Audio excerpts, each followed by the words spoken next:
discussions with LGBTQ plus members. Go ahead. Right now? Hello, Long Beach, and welcome.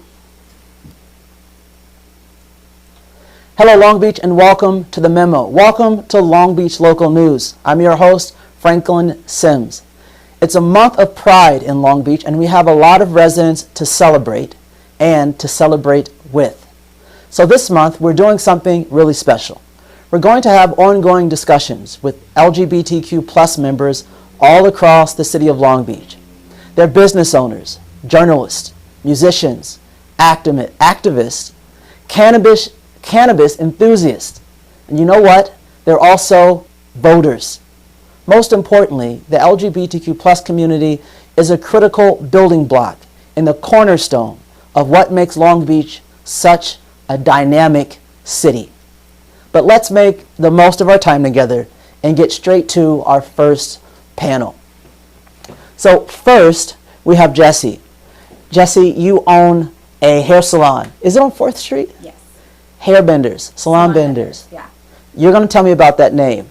We also have Chris.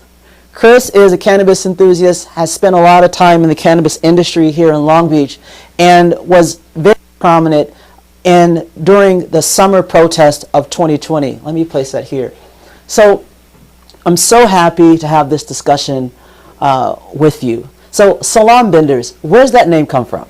So benders coming from just gender benders, bending gender, bending the norm, bending societal norms. So you identify as queer, polyamorous. Look, having a business anywhere is tough. Mm-hmm. Having a business in Long Beach, though, and being a member of the LGBTQ plus community, can you talk to us about what that means? What's that like?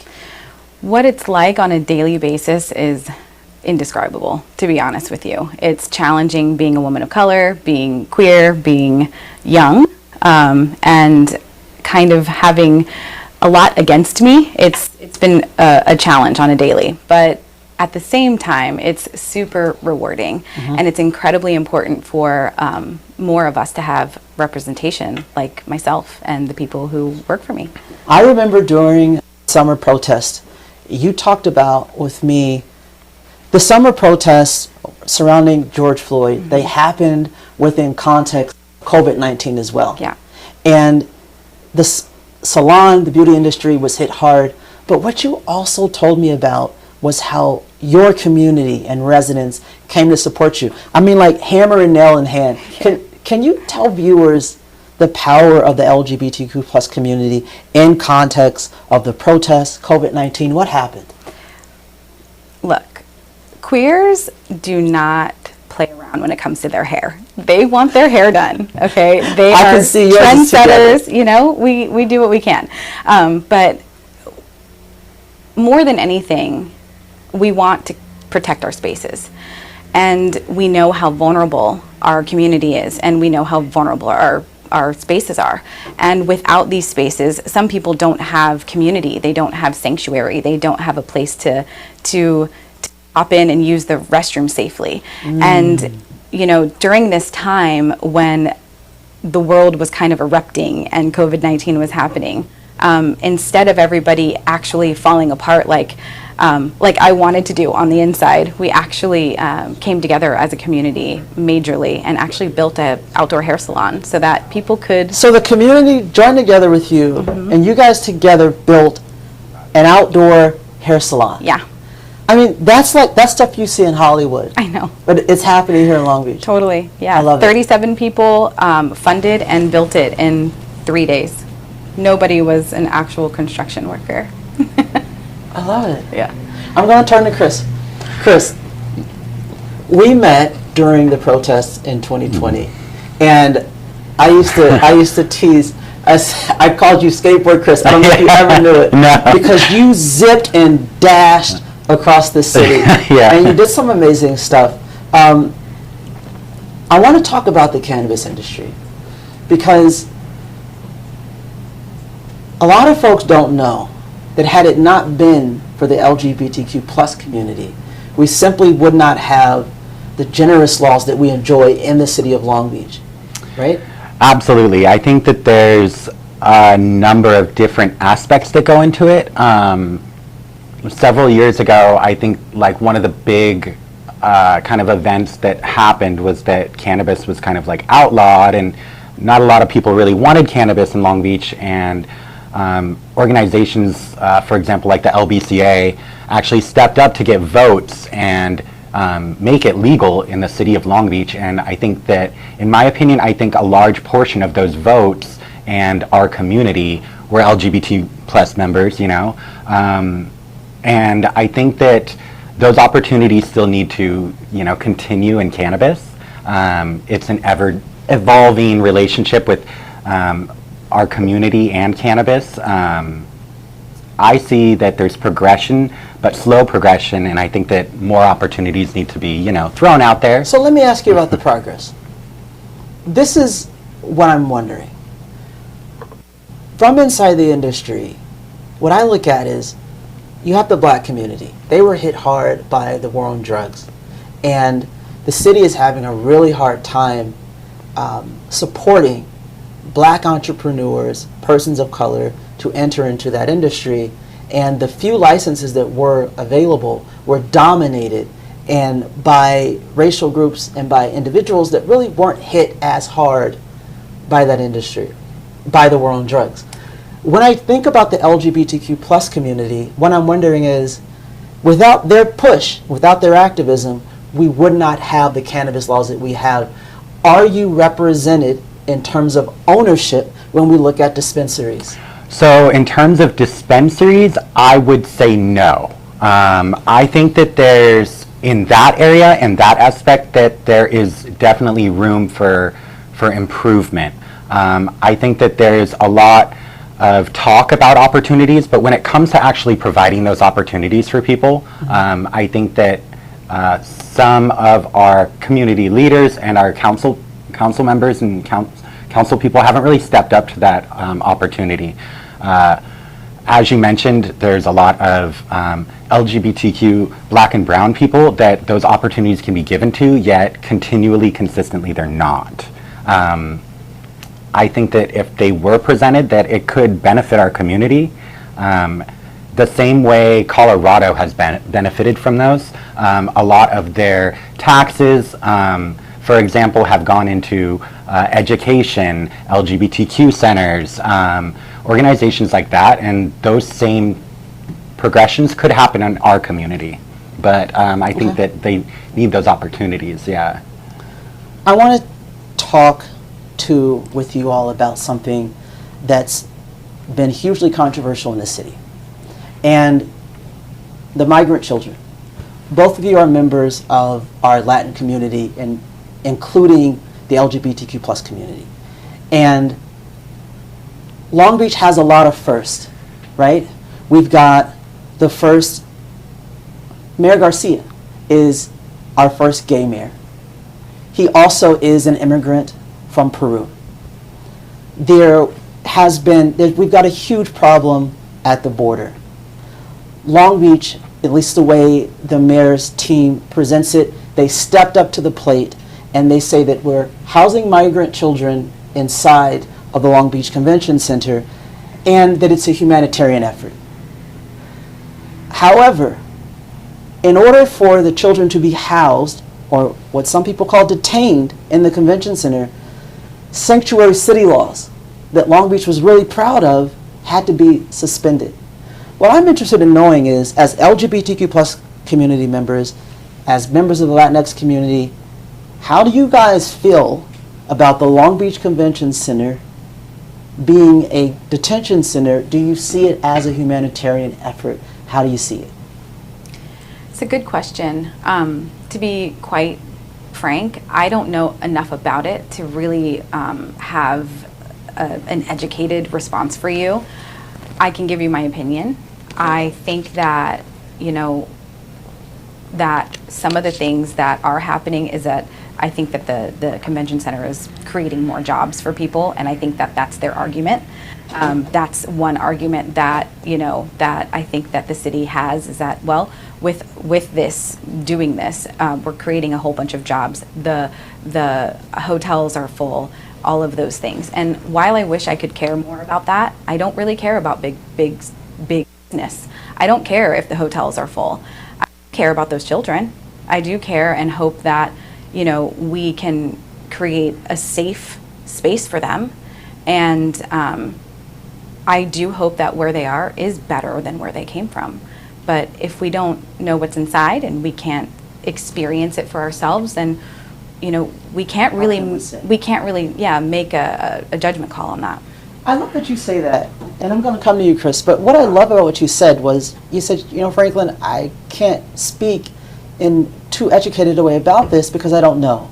And when the decision was made that the children would be housed in the Long Beach Convention Center, what actually happened was that it was presented to council and the mayor stacked the deck. He made sure that there weren't a lot of people who could come and say, well, I have a difference of opinion and this is what it is.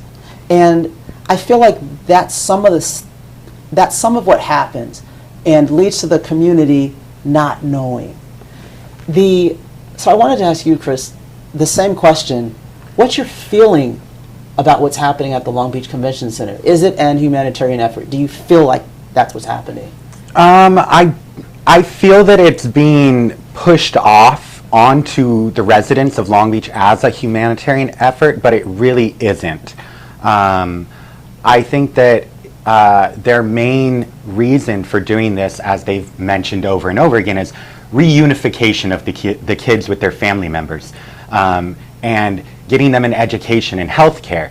And those are all positive things, although reunification can happen anywhere. It's not necessarily required to happen at this location. And for somebody like Robert Garcia to say, like, I'm stepping up and this is our humanitarian effort, to me, I really feel that that's showboating. And I think that in replacement of that, he's overlooked certain very important aspects of our own community and the problems that we currently have.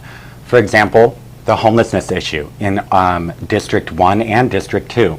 How is it that hundreds of dollars are going to migrant children that are being kept in the convention center, yet we can't take care of our own homeless residents that are living right here on the streets, only a few blocks away from the convention center?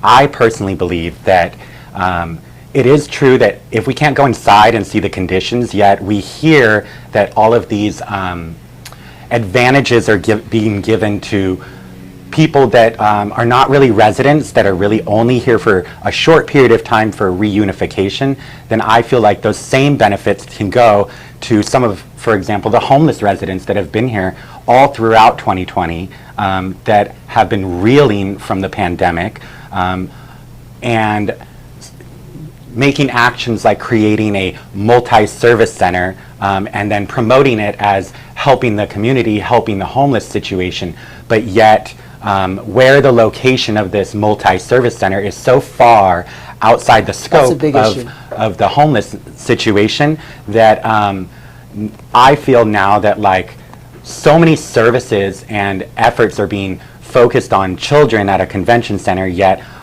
as I mentioned, our homeless encampments are growing by the day right outside the 710 freeway by the Long Beach sign. So it's only a matter of time before people are a little bit more awoken on, I feel, the showboating of Robert Garcia and how as you've mentioned, you know, we can't really see what's inside. We don't really know the conditions, but equal treatment and equity has to be provided for everybody. Unification can happen anywhere through many different processes. Well, let me ask you about this, because you're right when you talk about homeless and when you talk about its impact on residents. We have a business owner right on the panel. I'd like to know how it is, from your perspective as both a resident and a business owner, how is homelessness impacting your business and what's going on? Homelessness is something that I feel very passionately about, and I have always since I was a child. And I agree with you, Chris, that there has been more and more and more people experiencing homelessness. And I see it, like, I live here. I live and work both in District 2. The way that I think it's mostly affecting me is emotionally, and it's affecting, I think, my clients emotionally, because the LGBTQ plus community has experienced homelessness. I have experienced homelessness. I know what that feels like to be walked right by and literally have someone, toss me a couple cents and think that that's like, good enough. These are human beings. These people need a place to go.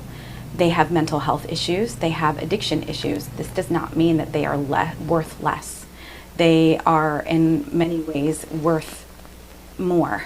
If you want to look good as a city, take care of everyone. And I'm not saying that I have a grudge against the city. I'm not saying I have a grudge against anyone. What I'm saying is that all of us really deserve equal treatment.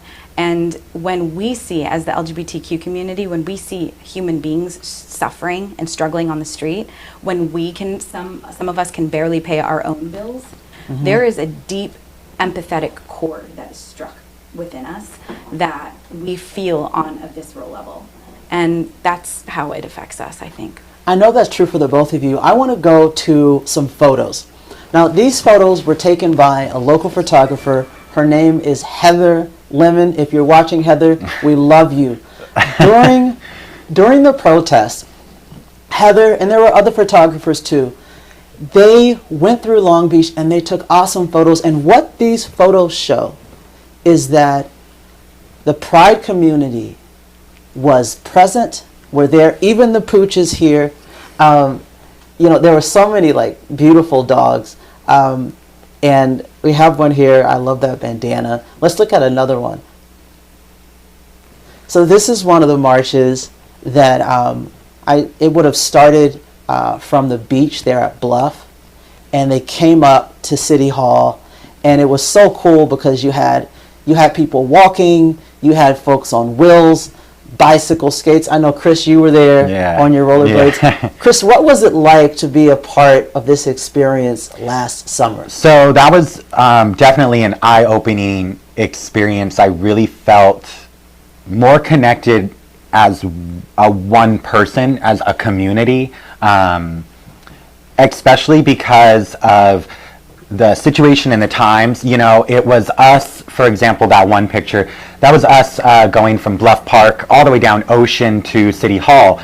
But in this case, we weren't going down for Gay Pride, or there was no Budweiser that was sponsoring us. No, there wasn't. There was no lube company that was sponsoring us. There was no big names that were sponsoring us. It was us as a community sponsoring us, making our voices heard, which to me felt very much like an original Gay Pride, like one of the throwback prides before corporate sponsorship, before gay marriage ever happened. We had more local communities, for example, salons, herb shops, a lot of the local businesses, cafes, organizations within the neighborhood, housing associations. Those were the people that really created the foundation in our community for what Pride was, how we fitted into the community. Right. Over time, it became all about big sponsorship, and I think that last year really opened up a lot of people's eyes to a feeling that a large portion of the population had never really felt before, especially with a lot of the younger LGBTQ members of our community that hadn't really experienced what Pride was like in the 90s, in the 80s and 90s. That was definitely the energy in the city. There are two more photos. Again, these photos are taken by Heather Lemon. What I love about this one is that it shows how involved the community was, because we're inside of COVID, right? People are quarantined, but because people are moving through the city and marching, they're still participating and engaging, right? And so you would see in window after window or in high rises, you would see rainbow flags, Black Lives Matter. What you really saw was this melting pot of the LGBTQ plus community, and with that movement, it was happening at your salon. Yeah. Yeah, it was everywhere. And I was also at that march, by the way, on my bicycle. So I love it. Yeah, it was happening all over the place. We were everywhere. We fly our pride flag and our our queer flags all over all the time, 24/7. So Pride season is awesome, but we're proud to be queer 365. I want to end on this note. I was saddened. Much of the city was saddened when the LGBTQ-inspired lifeguard tower at the beach was burned down. It's back up now, but that happened at the end of March. And when you heard that news, Jesse, what was going through your mind?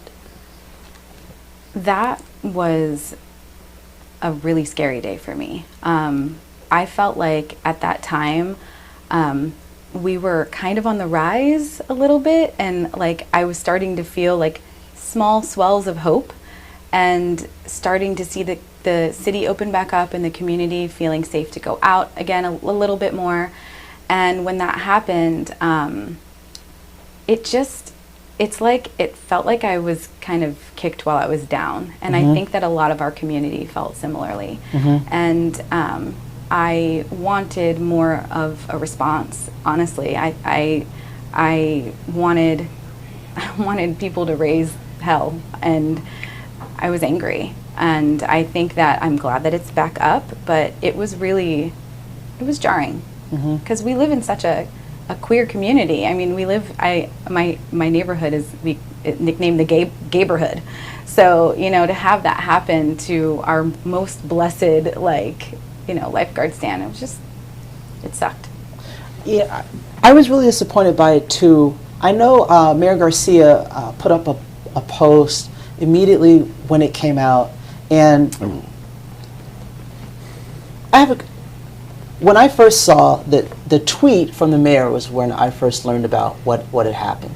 And what I was thinking was, first, this is outrageous. This shouldn't be happening in our city. What I also thought was, this is the mayor doing his job. This has happened. He's on it. And then I thought back to the summer protests. I'm like, why did it take him so long to come out on that, but not on this? Yeah.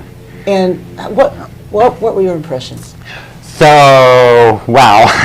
Well, I think that the way that the lifeguard tower, how it went about, maybe was not the best handled by our mayor and our councilwoman. Why do you say that?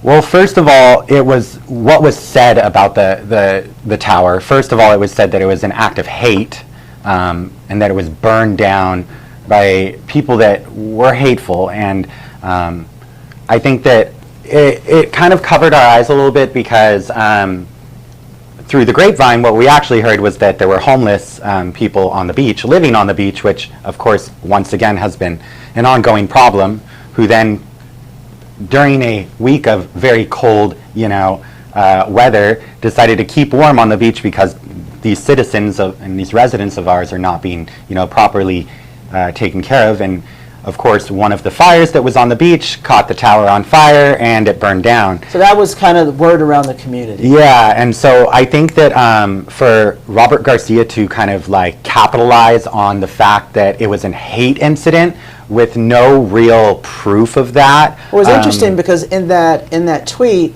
he says that they're still investigating. We don't know, but he says, I have no doubt in my mind that that's what it is. Right, but what makes me believe that that's not really necessarily true is the fact that our gay community here in Long Beach has been here for quite a long time. I think that we do have some issues with homophobia. I think that we do have some residents that are disgruntled, but I think that our community here in District 2 is quite well advanced and quite has been here long enough to know that burning down a lifeguard tower in the middle, out in the open for many people to see. I think that with no evidence, nobody got caught doing it. I think that for him to capitalize on something that he's not too sure of, once again, is kind of just like a display of showboating.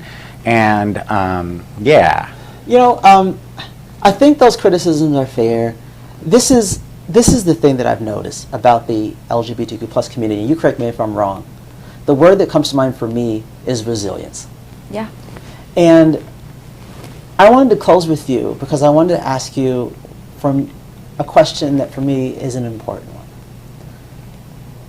You once shared with me that you're a first generation business owner.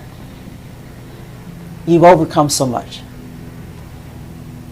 How does being a resident in Long Beach, how has that contributed to your success, and what can the city do more to support stories like yours if it can?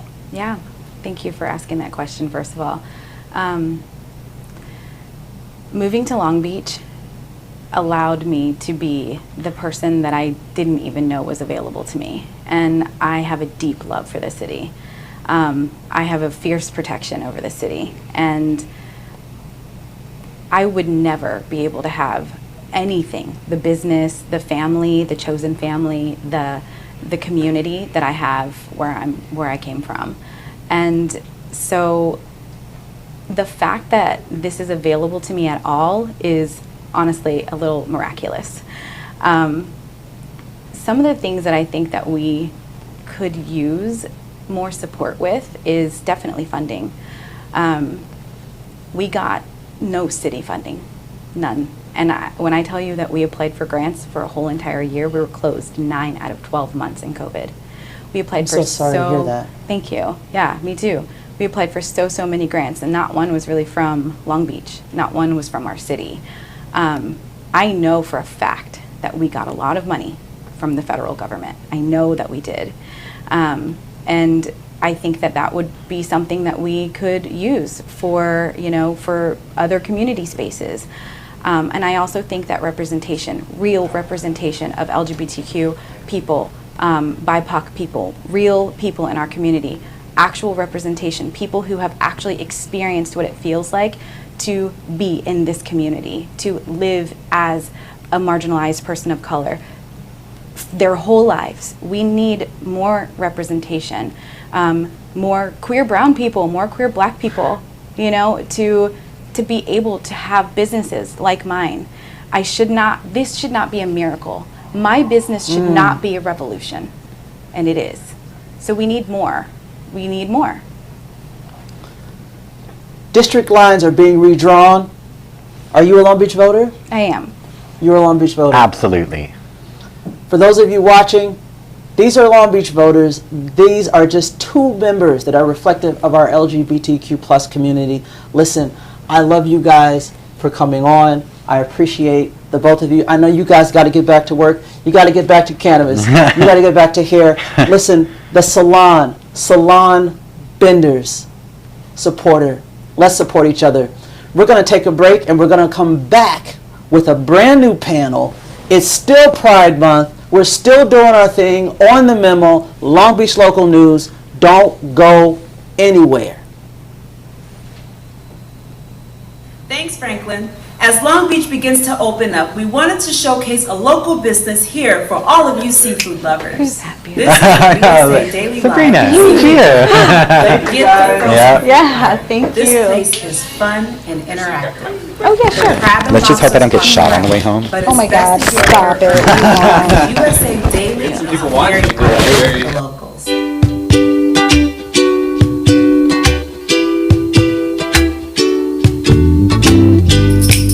I've got to be honest, I'm also in love with USA Daily because of the savings. It's the sort of place you could bring your big appetite and not break the bank. Just remember, on your way out, don't forget to check out the assortment of seasonings, spices, and herbs. This is Sabrina Cupid reporting on the food scene here in Long Beach. Back to you, Franklin, in the studio.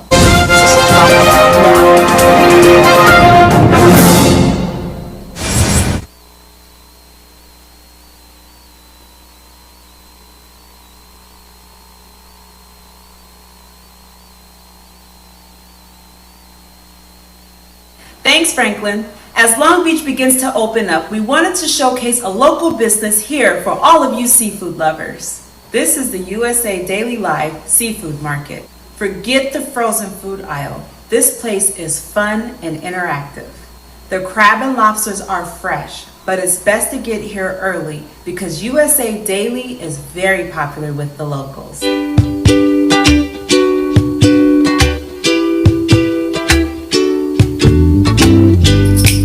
I've got to be honest, I'm also in love with USA Daily because of the savings. It's the sort of place you could bring your big appetite and not break the bank. Just remember, on your way out, don't forget to check out the assortment of seasonings, spices, and herbs. This is Sabrina Cupid reporting on the food scene here in Long Beach. Back to you, Franklin, in the studio.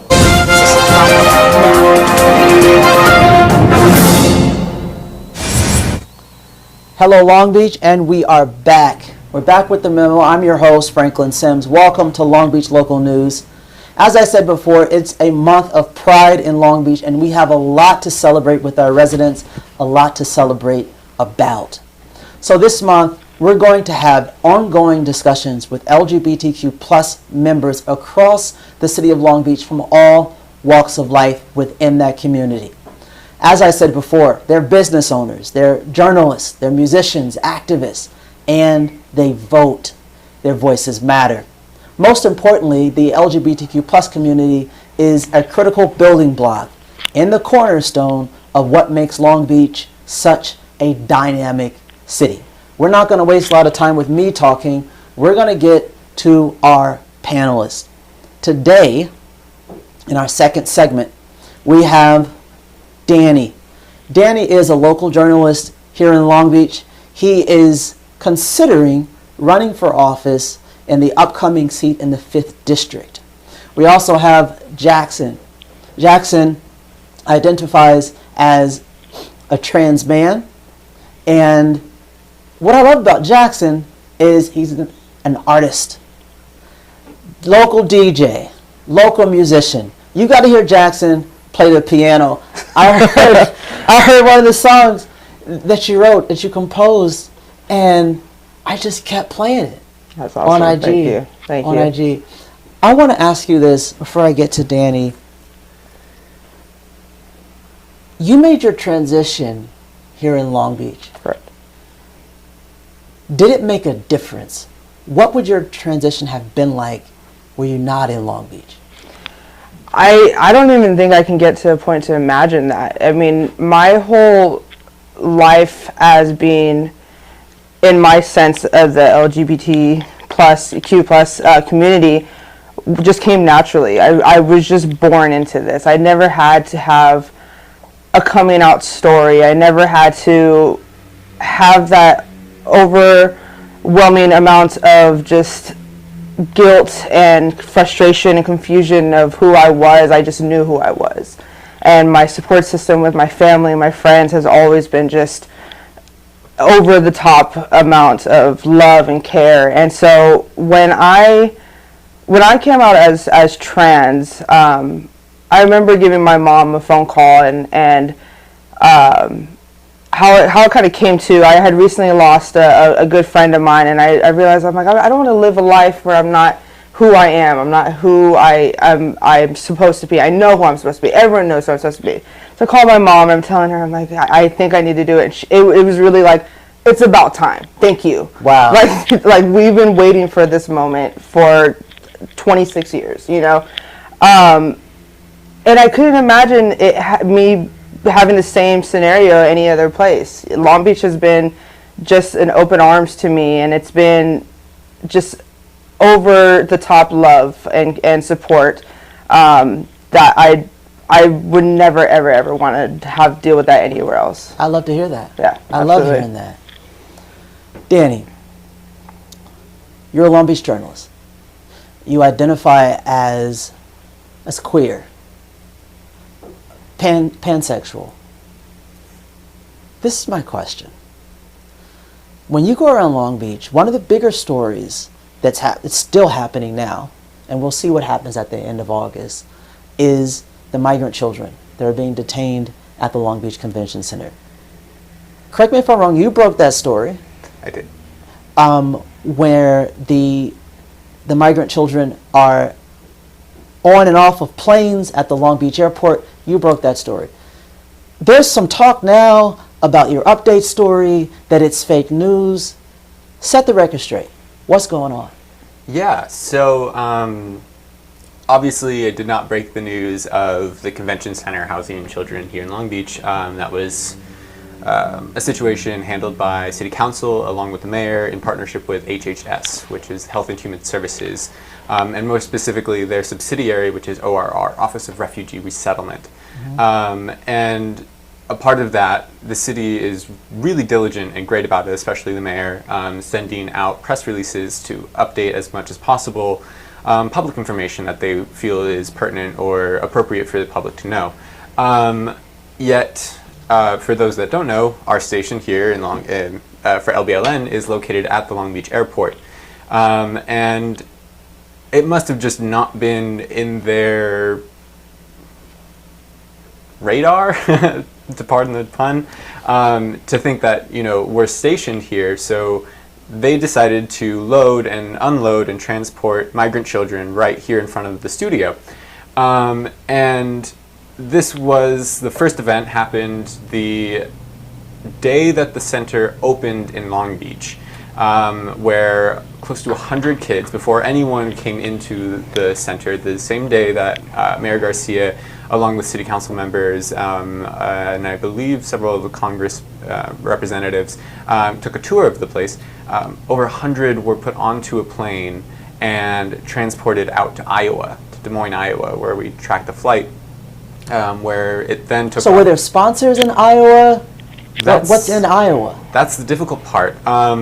I couldn't imagine there'd be a lot of families there in Iowa waiting for the children coming. I don't know. Yeah, so from our research, we found that there is no ICE operations or HHS operations in Iowa for migrant children. There are for adults, being detained by ICE and CBP and HHS.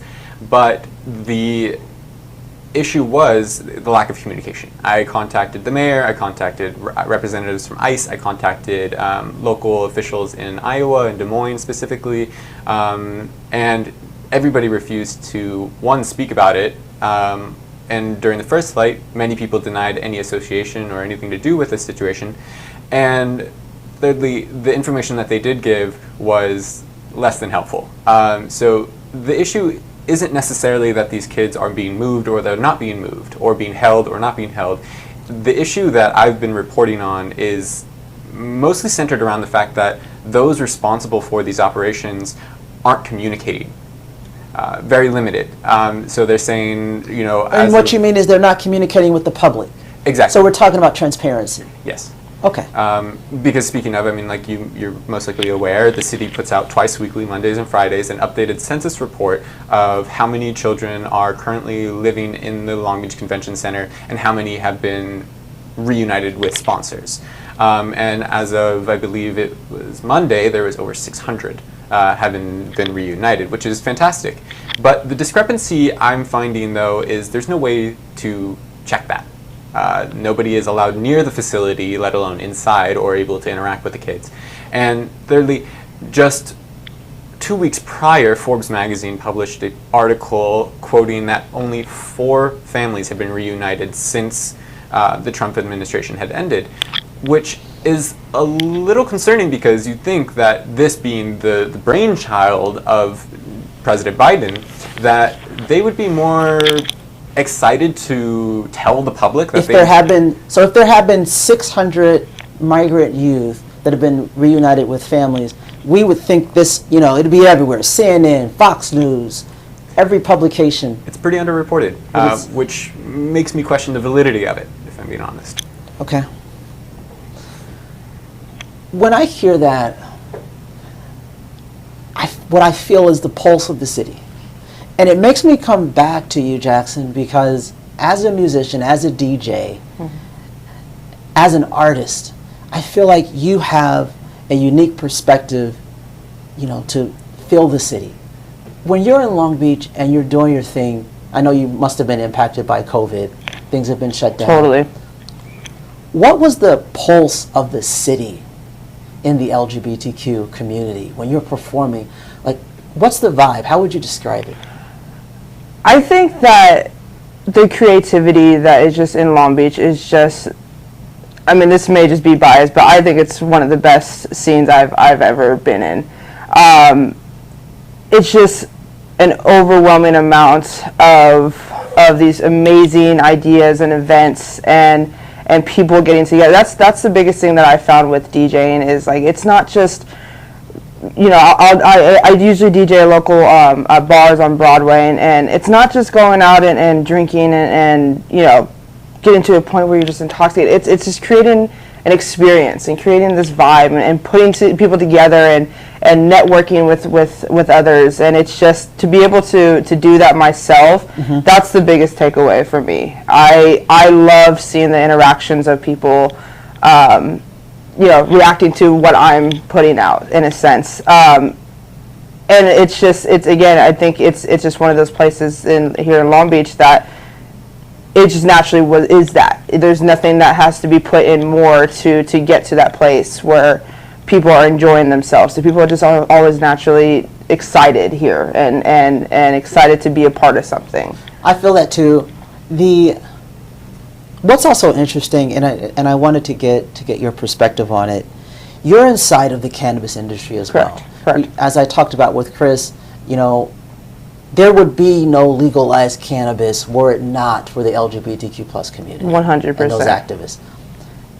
Inside of Long Beach, are you seeing a fair representation inside of the cannabis industry? We're not seeing it as far in terms of ownership in the black community. Are you seeing it in the LGBTQ community? Like Chris had said, I think there is more to be put into it. I think there's more progression. I think right now it's just cannabis itself is one of the fastest growing industries in the world.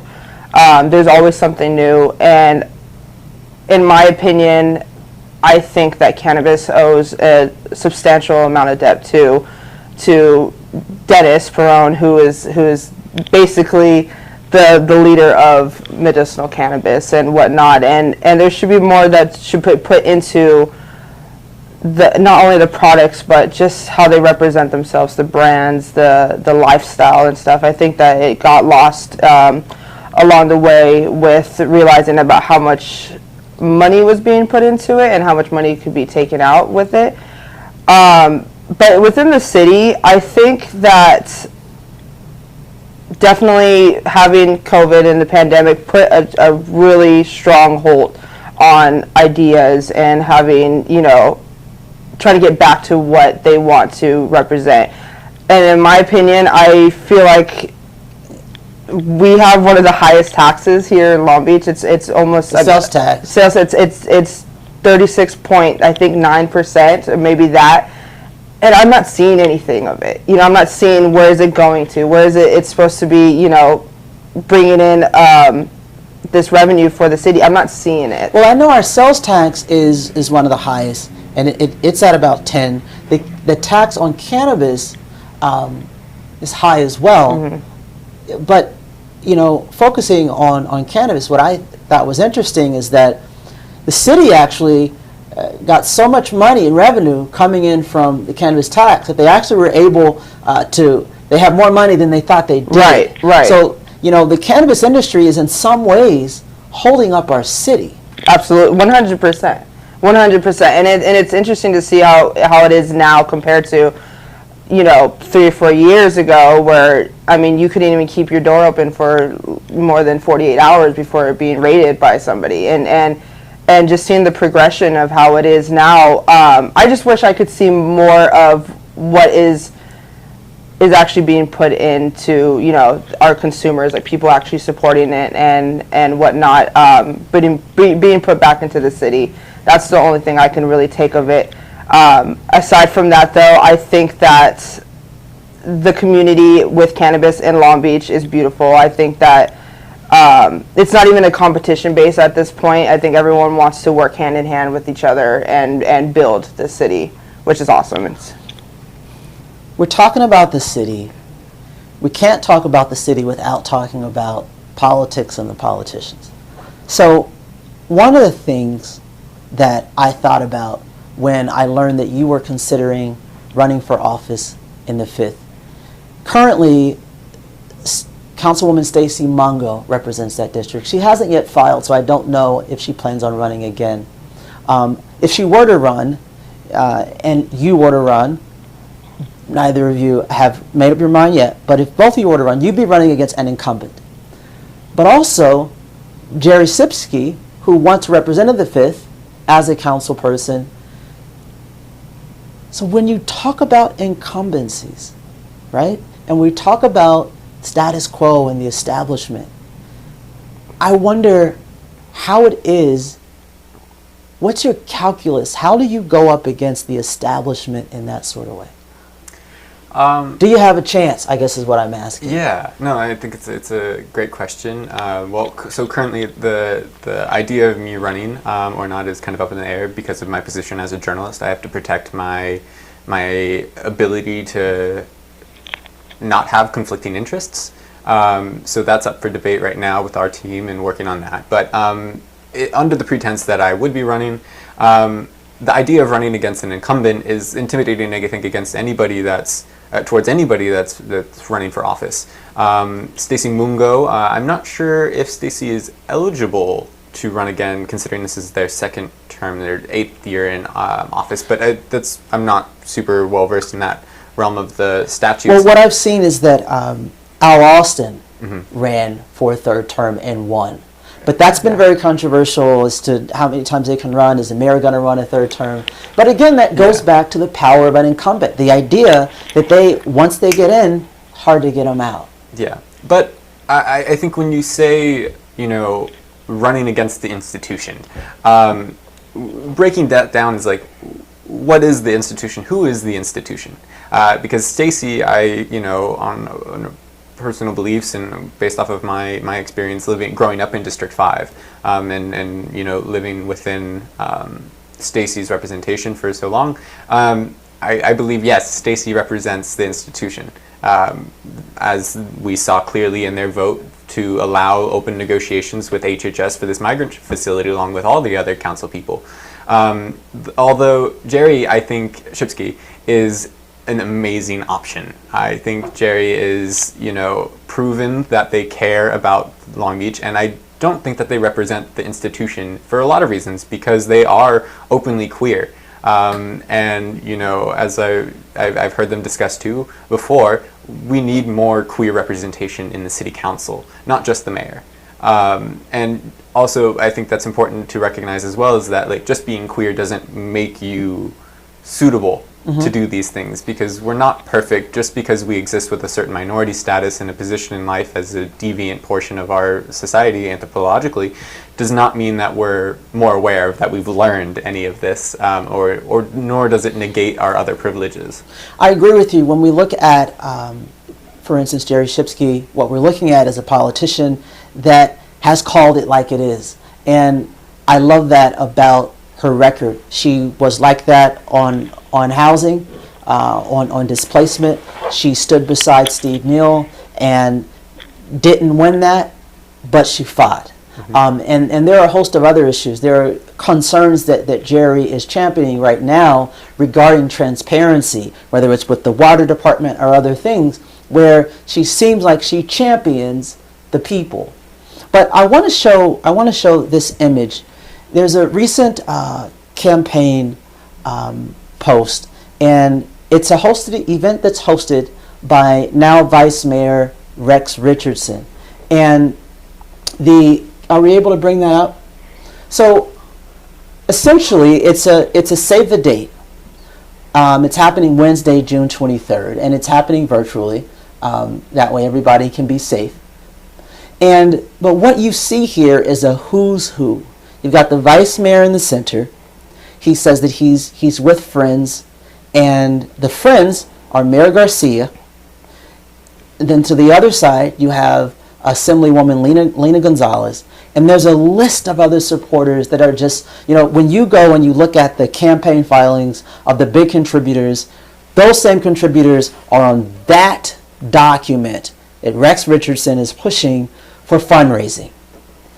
And then I look at you and I say, wow, if you decide to run, you know, and you bring a voice of transparency and also a queer voice to the conversation, how do you go up against that?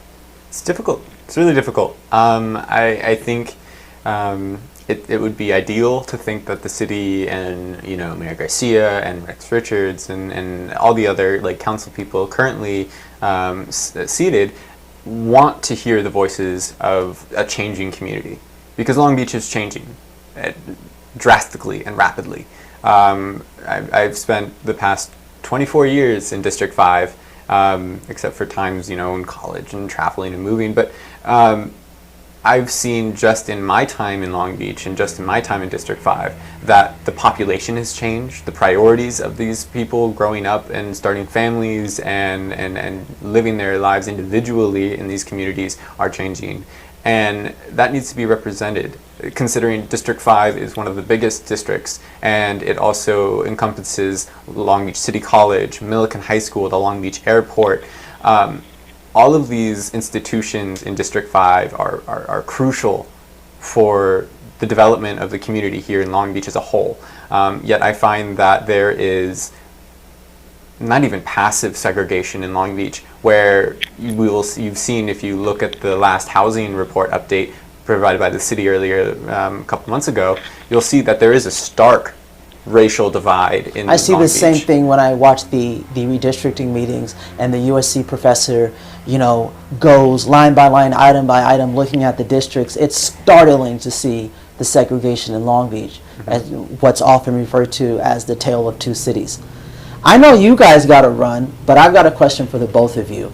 COVID-19 hit Long Beach hard. The both of you are in two different industries, but I'd like you to share with us, as members of the LGBTQ plus community, also as a journalist, as an artist, how did COVID-19 impact your life here in the city? I mean, as far as doing events, that was completely just washed away.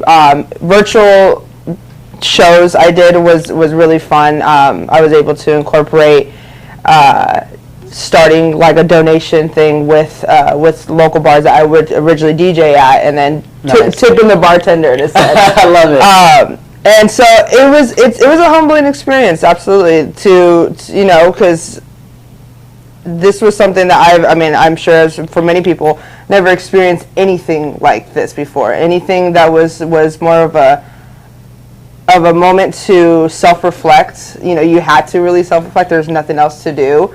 And to take a moment and realize if what I actually want to do coming out of this, my next step, if I'm going to continue this, or if this is something, and it made me want to go just 10 times harder. It makes me wanted to. I love that. You know, it's Made you want to go? yeah, it made me want to just create so much more different experiences and environments for people, especially for platforms for people that I never could have ever thought of, you know, prior to this, because I was just so used to just kind of doing the same thing. You know, it was kind of just You almost had to be more creative. 100%. It But it's a good thing you're an artist. Absolutely, absolutely. Yeah, it was I a love good that. shift. What was your experience like as a journalist? You know, I'm new to journalism relatively compared to, you know, some of the people I work with and some of the other people in the industry. But I started my career in journalism amid the pandemic. Oh my goodness. Which, you know, I think in a lot of ways I maybe potentially missed out on some of the experiences that other, you know, new journalists are getting outside of the pandemic. But in a lot of ways I think it really helped, perversely enough.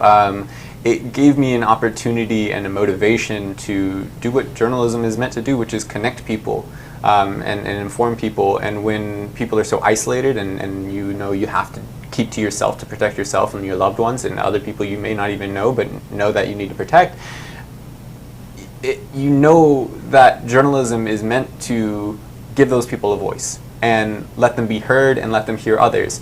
And I found doing this, and as things starting to open up, I was able to start with the core of writing and investigative journalism and reporting, And now slowly I'm able to come out to these events that are COVID friendly and safe with masks and outdoors and social distancing, and able to network and meet some of the people that are running our city and let their voices be heard and let the community's voices be heard, who, especially in Long Beach, minority demographics who were already silenced by institutional systems that already put a muzzle on them. Now trying to not only remove that, but also to hear them through their mask and hear them through the social distancing. And it's been a challenge, but an exciting opportunity to do something different. I think that what you've heard on the memo today, I would call resilience. And what we're seeing is a community, the LGBTQ plus community, and the Long Beach community be resilient, whether it's COVID-19, whether it's protest, whether across vast industries. They're different, but the common thread we hear is resilience. On that note, I want to say this to you. I like you, everyone. If you're people of faith, if you just love people, I want you to know that 2 people were shot here in Long Beach just earlier today. Okay, there was a woman who was shot on Dawson Avenue. She was in critical condition at the time we were there. Later, early this morning, there was a man, and he was shot and wounded. Both victims were hit in the upper torso. To my knowledge, both are still alive. I want you all to send your prayers, your well wishes to this city. This is a dynamic city.